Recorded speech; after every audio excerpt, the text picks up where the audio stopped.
আসসালামু আলাইকুম সবাইকে। তো কি অবস্থা? এই এসএসসি 26 এবং 27 অনেক জল্পনা কল্পনার পরে অবশেষে আমরা ক্লাসে চলে আসলাম। তোমাদের ধারাবাহিক লেকচার সিরিজে আজকে তোমাদের সাথে আমি যে ক্লাসটি নিয়ে এসেছি তোমাদের কাছে সেটা হচ্ছে শব্দ উচ্চারণ। এই পুরো ক্লাস জুড়ে আমি তোমাদের সাথে আছি মিলন ভাইয়া। বর্তমানে অধ্যয়নরত আছি রাজশাহী বিশ্ববিদ্যালয় নৈতিক বিজ্ঞান বিভাগে। তো পড়ার ফাঁকে ফাঁকে আমরা বিভিন্ন কথা বলবো। তো এখন ক্লাস শুরু করা যাক। বিসমিল্লাহির রহমানির রহিম। তো আমাদের যে পড়ানোর টপিক সেটা হচ্ছে শব্দ ও তরঙ্গ। এটা তোমাদের সপ্তম অধ্যায়। এই ক্লাসের শুরুতে আমাদের যে বিষয়টা নিয়ে আলাপ করতে হবে সেটা হচ্ছে তরঙ্গ। প্রথমে সংজ্ঞাতে আসি যে তরঙ্গ কি। তরঙ্গ কি আমি একটা সংজ্ঞা দেওয়ার পরে আমি তোমাদের উদাহরণের মাধ্যমে সেটাকে বোঝাবো। তো তরঙ্গ হচ্ছে একটা পর্যায়বৃত্ত আন্দোলন যা শক্তিকে এক স্থান থেকে অন্য স্থানে বিনিময় করে মাধ্যমের কণার কোনো পরিবর্তন না করে। তোমরা নিশ্চয়ই মেয়েদের এই বালিশ চড়া খেলাটা দেখেছ। বর্তমানে যারা ফুটবল চড়া বা এরকম কিছু একটা বলে, এইভাবে অনেকগুলো মেয়ে গোল হয়ে বসে, এটা মূলত মেয়েদের খেলায়। তারা পাস করে দেয়, বল পাস করে দেয়, তারা বল পাস করে দেয়।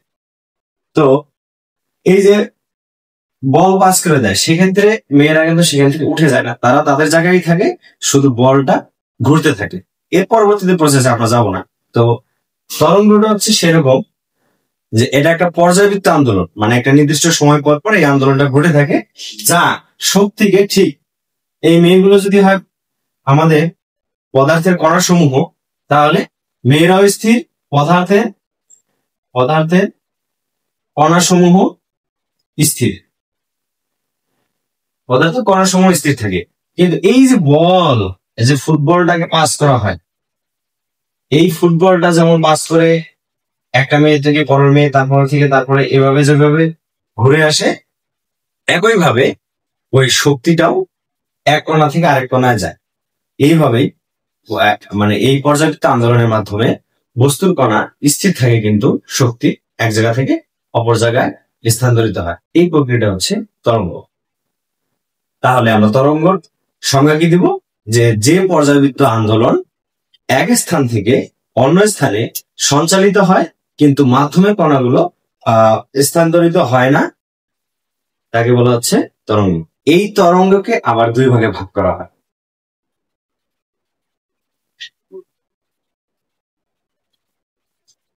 তরঙ্গ, আমি যে সংজ্ঞাটা বলছি সেটা আমি যে পিডিএফ দিয়ে দিব, সেই পিডিএফ এর মধ্যে সুন্দর করে লেখা আছে।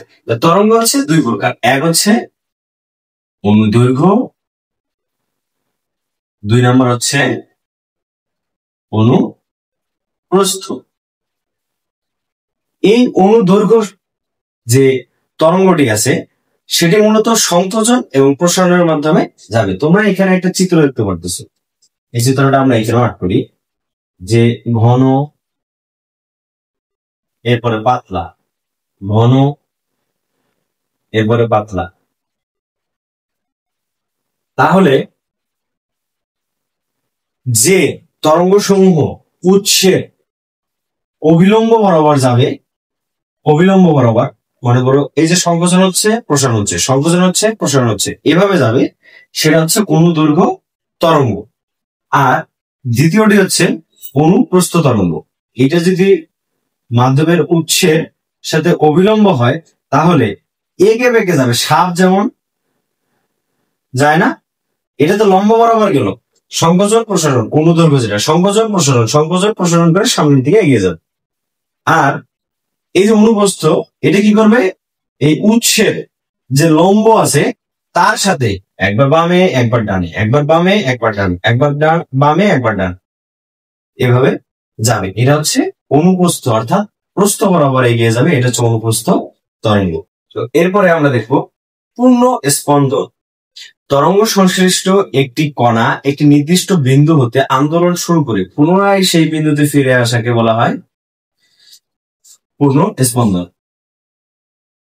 এই যে তরঙ্গ সংশ্লিষ্ট একটি কণা একটি সম্পূর্ণ আন্দোলন শেষ করে পুনরায় একই দশায় ফিরে আসাকে বলা হয় একটি পূর্ণ স্পন্দন। এরপরে সংজ্ঞাটি কি আসবে? পর্যায়কাল।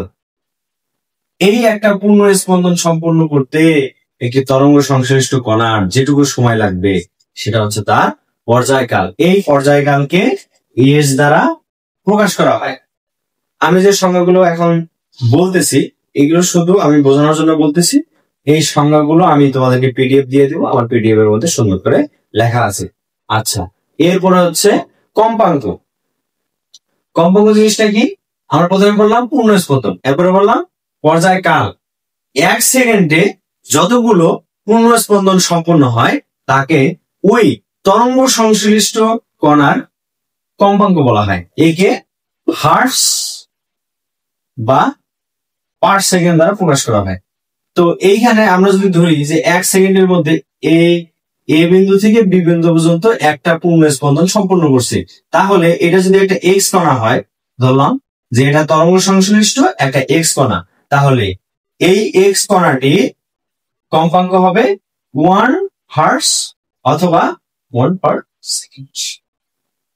ঠিক আছে, এরপরে আমরা কি দেখবো? বিস্তার। বিস্তার বিস্তৃতি এটা তোমাদের বাংলা সাহিত্য থেকে শুরু করে সব জায়গায় তোমরা অনেকবার এই শব্দটার সাথে পরিচিত। মনে করো আমি একটা বল ঢিল হিসেবে ছুঁড়ে মারলাম, সেটা আমার কাছ থেকে গিয়ে ধরলাম যে 50 মিটার দূরে গিয়ে পড়লো। 50 মিটার দূরে গিয়ে পড়লো, তাহলে যে আমার নিক্ষিপ্ত বলটি আছে এর বিস্তার হবে 50 মিটার। ঠিক একইভাবে একটি তরঙ্গ সংশ্লিষ্ট কণা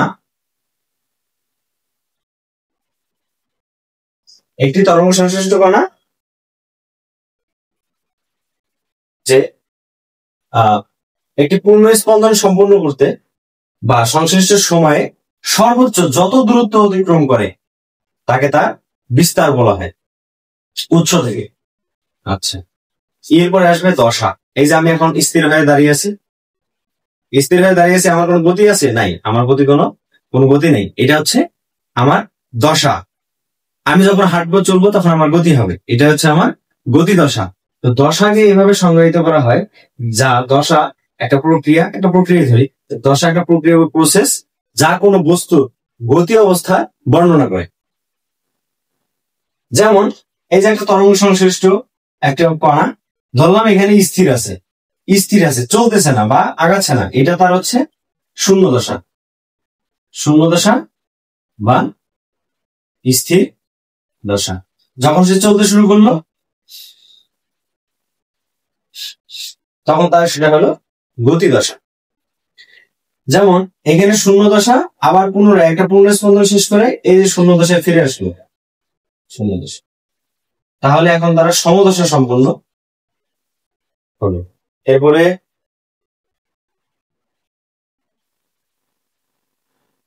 হচ্ছে তরঙ্গ দৈর্ঘ্য।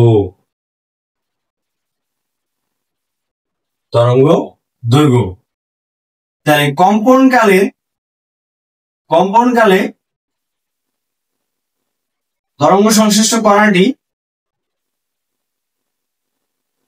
যে দূরত্ব কম্পনকালে তরঙ্গ সংশ্লিষ্ট কণাটি যে দূরত্ব অতিক্রম করে সেটা হচ্ছে তার তরঙ্গ দৈর্ঘ্য। তো এতক্ষণ আমরা যে সংজ্ঞাগুলা পড়লাম বা বুঝতেছিলাম সেগুলো আমি সুন্দরভাবে পিডিএফ এ দিয়ে দিছি, তোমরা পিডিএফ থেকে সেগুলো দেখে নিবা। এবং যেগুলো দিয়েছি সবকটাই তোমাদের কয়ে আসার মতো, সৃজনশীলের কয়ে আসার মতো। দেখা গেল যে সপ্তম অধ্যায়ে সৃজনশীল ছাড়াও অন্য কোনো অধ্যায়ে, যেমন আলো তো এক প্রকার তরঙ্গ আকারে চলাচল করে, সেক্ষেত্রে আলোতেও দিয়ে দিতে পারে যে তরঙ্গ কি, পর্যায়কাল কি বা কম্পাঙ্ক কি, দিয়ে দিতে পারে। এরপরে যে টপিকসে আমরা যাব সেটা হচ্ছে, এতক্ষণ তো সংজ্ঞা বললাম, এখন করবো বিস্তারিত।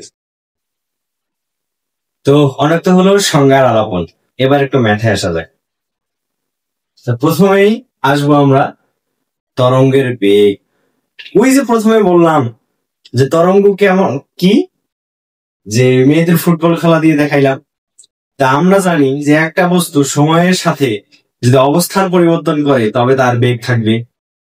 মেয়েরা যে বলটা পাস করলো একটা সময় পর পরই তো তার অবস্থানটা পরিবর্তন হচ্ছে, তাহলে তার বেগ থাকবে। তা আমরা বেগ বলতে ভি ইকুয়াল টু সরণ ভাগ সময়কে বুঝি। এটা হচ্ছে সাধারণ সূত্র, তোমরা তোমাদের গতি অধ্যায়ে পড়ে এসেছে এটা। তা একই ওয়েতে আমাদের তরঙ্গ কিন্তু বেগ হবে। সেক্ষেত্রে তরঙ্গের সরণটা কেমন হবে, যে আমরা একটু আগে বললাম যে তরঙ্গ দৈর্ঘ্য, মূলত তরঙ্গ দৈর্ঘ্যটাই হচ্ছে যে একটি পূর্ণস্পন্দন সম্পূর্ণ করতে একটি তরঙ্গ সংশ্লিষ্ট কণার ওই সময়ে যে দূরত্ব অতিক্রম করবে সেটা হচ্ছে তরঙ্গটির অতিক্রান্ত দূরত্ব, একে বলা হয় তরঙ্গ দৈর্ঘ্য।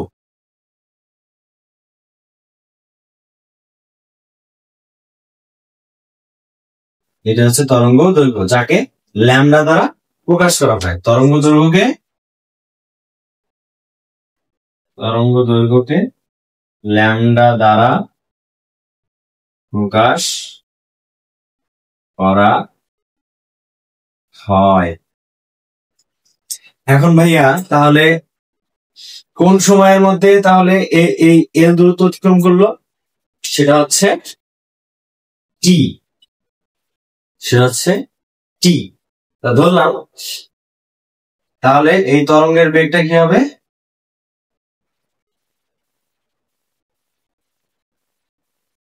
ভি ইকুয়াল টু, তাহলে আমরা দেখলাম যে সাধারণ বস্তুকণার ক্ষেত্রে সরণ হচ্ছে এস, আর তরঙ্গ সংশ্লিষ্ট বস্তুর ক্ষেত্রে অতিক্রান্ত দূরত্ব হবে ল্যামডা বা তরঙ্গ দৈর্ঘ্য, আর ওই অতিক্রমের সময়টা হবে টি। এটা হচ্ছে 1 নম্বর সমীকরণ। আর একটু কথা আছে,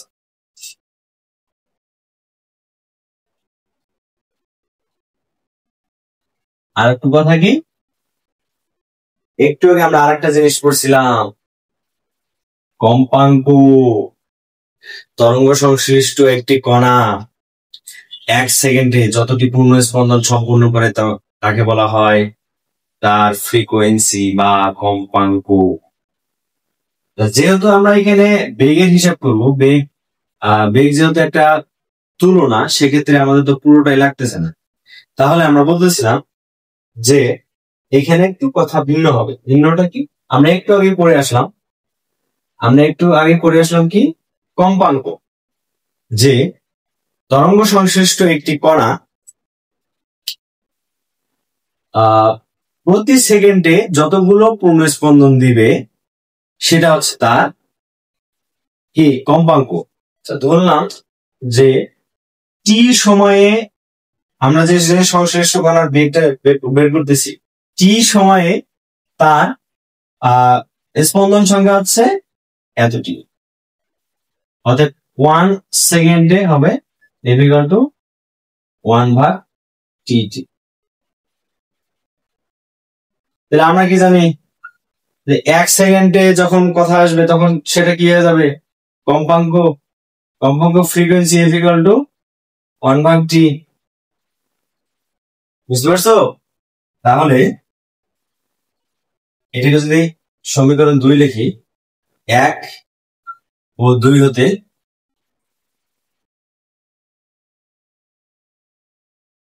এইটিটা বাইরে নিয়ে যাই, ছোট হাতের আর বড় হাতের বিষয় না। 1/t সমান কি লিখতে পারতেছি, এফ। তাহলে এটা একটু সাজিয়ে লিখলে V equal to F lambda. গুণের ক্ষেত্রে আগে আর পরে কিছু নাই, আগে পরে লিখতে। এইটা সম্পর্কে তোমাদের একটু আসবে, যখন ভেক্টর আসবে তখন দেখা যাবে যে এটা কোনটা সামনে আসবে কোনটা পিছিয়ে আসবে, সেটার ক্ষেত্রে একটু ভিন্নতা আসবে। তাছাড়া স্বাভাবিক সময়ে তোমাদের আমরা এটা সাজানোর জন্য আর সব বই এইভাবেই দেওয়া আছে। এটা হচ্ছে আমাদের ফর্মুলা। মূলত সৃজনশীল আসলে এরকম এরকম এই সূত্রের উপরে সৃজনশীল গুলো আসবে। তো এটা গেল স্বাভাবিক অবস্থায়। এছাড়াও তোমাদের একটা সৃজনশীল সবসময় আসে, সেটা হচ্ছে তাপমাত্রার উপর নির্ভর করে।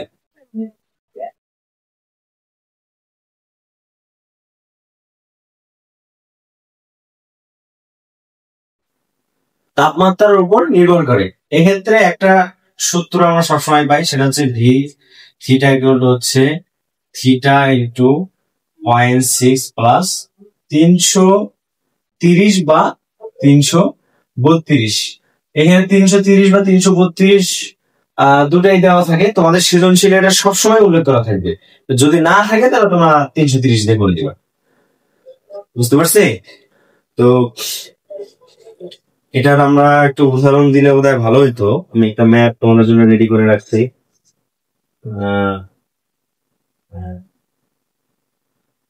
যে এটা সাধারণত গ নাম্বারে আসে। দেওয়া আছে যে 0°C তাপমাত্রায় শব্দে বায়ুতে শব্দের বেগ হচ্ছে 332 মিটার পার সেকেন্ড। বায়ুর তাপমাত্রা এখন বলা হয়েছে যে তাহলে 5°C তাপমাত্রায় এটা হচ্ছে কি বেশ তাপমাত্রায় শব্দের বেগ কত হবে? এই যে ফর্মুলা ভি থিটা, এই থিটা মানে হচ্ছে এই যে থিটাটা দেওয়া আছে 5°C এটার বেগ। ভি থিটা হচ্ছে থিটা ইন্টু 0.6 প্লাস 0°তে কত দেওয়া আছে 332। এই হচ্ছে 5 গুণন 0.6 প্লাস 330। কত হবে এটা ক্যালকুলেটর করলে? হবে নাকি?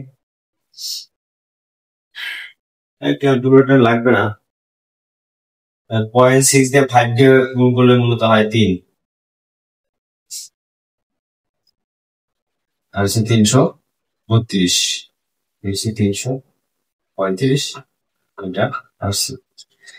মূলত গ নাম্বারে এই কোশ্চেনটাই বেশি আসে। আর যদি এটা পুরোপুরি না দেয় তাহলে এরপরে আমরা একটা ম্যাথ দেখবো, সেটা হচ্ছে প্রতিদিনের ম্যাথ। সেক্ষেত্রে তোমাকে ওই দিনের ওই যে দেওয়া থাকবে যে 0°C শব্দের বেগটা এত, কিন্তু তোমার বলে দিবে যে 25° বা 30°C তাপমাত্রায় চব্বার পাহাড়ের সামনে গিয়ে আপা বলে চিল্লাইছে, তার প্রতিদিন শুনতে পাবে কিনা, এরকম ম্যাথ আসবে। আমরা এই একটু পরে দেখবো। তো সেক্ষেত্রে দেখা যাবে যে আমাদের ওই তাপমাত্রা দিয়ে ওই তাপমাত্রায় যে শব্দের বেগটা আমাদের স্থির করে নিতে হবে।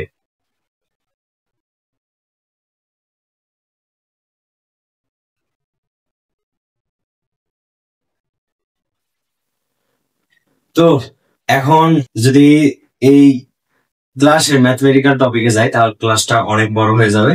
তোমরা তখন ক্লাসটা করতে চাবো না, কারণ তোমরা সবাই খুব ভালো, রিলসে চলে যাবা। সেজন্য আজকে আমি আরেকটা ছোট্ট একটা মজার টপিকস পড়িয়ে আজকে ক্লাস এখানে শেষ করে দেবো। নেক্সট ক্লাসে আমরা এই অধ্যায়ের ম্যাথ আর দুইটা টপিক আমরা দেখাইনি এখানে, এই দুইটা টপিকের উপরে কথা হবে এবং এই অধ্যায়ে সকল বোর্ড কোশ্চেন এবং এমসিকিউ সিকিউ দুটা আমরা দেখব। সেটা হচ্ছে পুরুষ ও নারীর কণ্ঠ কেন আলাদা, কেন মেয়েদেরটা শ্রুতি মধুর, ছেলেদেরটা কেন কর্কশ এবং ভয়ঙ্কর। বিষয়টা হচ্ছে আমাদের এই যে ফুসফুস,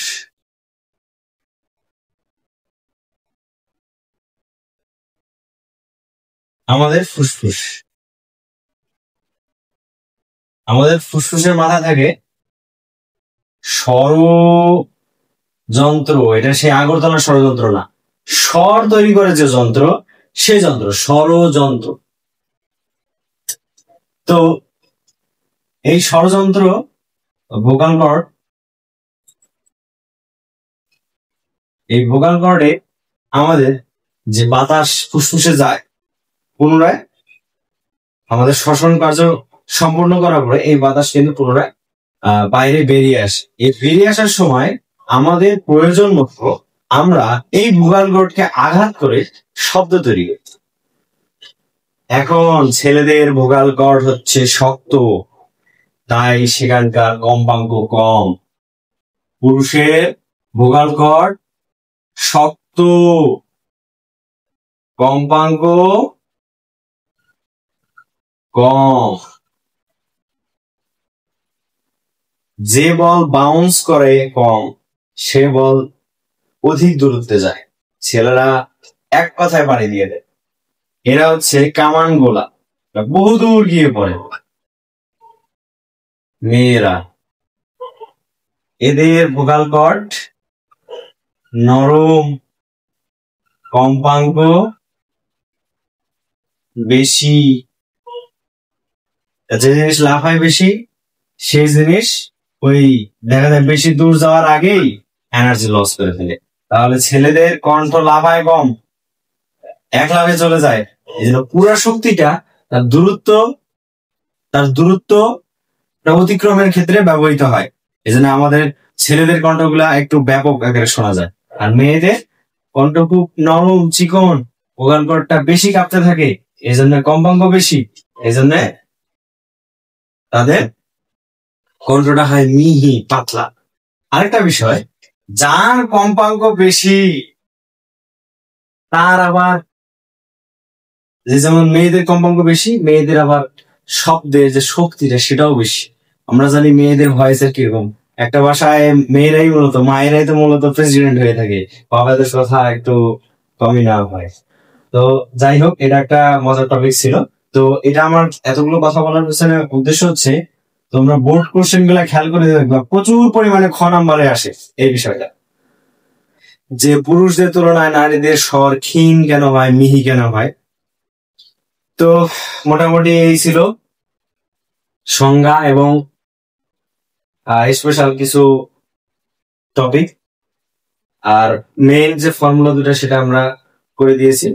তো নেক্সট ক্লাসে আমরা যেটা বলবো সেটা হচ্ছে প্রতিধ্বনির ম্যাথ গুলো দেখবো।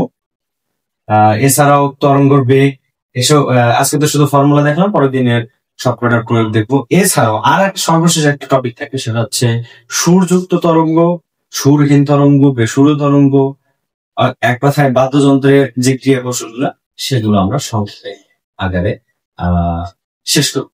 তো আজকের ক্লাস কেমন লাগলো অবশ্যই সবাই কমেন্ট করে জানাবে, এবং পরবর্তী ক্লাসে তোমাদের সাথে আবারও দেখা হবে। ততক্ষণ পর্যন্ত সবাই ভালো থাকবে, সুস্থ থাকবে, এবং সকলে ইনফিনিটি পরিবারের সাথে থাকবে। ধন্যবাদ।